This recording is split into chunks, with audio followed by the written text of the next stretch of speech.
Intense yung mga eksena sa Black Rider and Abot Kamay na Pangarap crossover. Pero behind the scenes, alam niyo bang walang shortage ng kulitan na tawanan ng cast?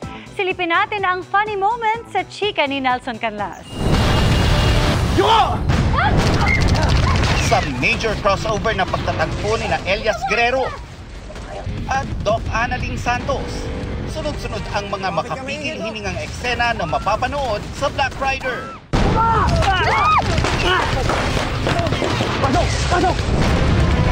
Double the pressure rin nang subukan ni Doc Analing na pigilan ang bleeding ni Elias habang hinahabol sila ng mga armadong lalaki.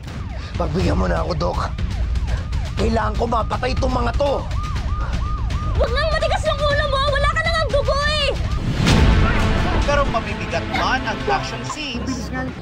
Nakakagulat. Puno ng light and funny moments ang filming.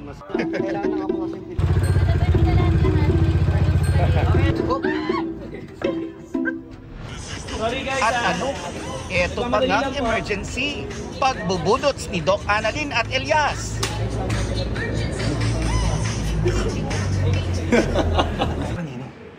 Bukas mapapanood na ang Team Black Rider sa Abot Kamay na Pangarap. Elias, may iba kasing findings yung doktor sa kanya eh. Pero ang seryosong eksena na ito, Sino yung doktor ni Pretty?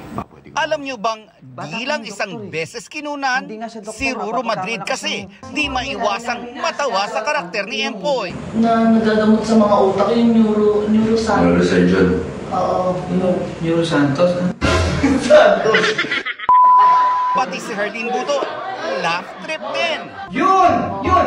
Magaling siya sobra. At saka ano siya, mabait siya. Tapos ano siya, yung lagi siyang, ang sipag niya, lagi niya kami inaasikaso at ang puti yung ngipin. Oh my God. At gaya nila, si Jillian Ward na naka-eksena si Empoy.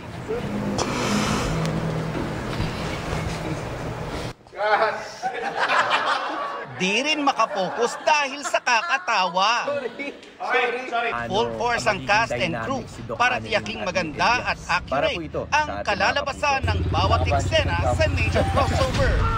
May experts pa behind the camera gaya ng stunt director at neurosurgeon. Nelson Canlas updated sa Showbiz Happenings.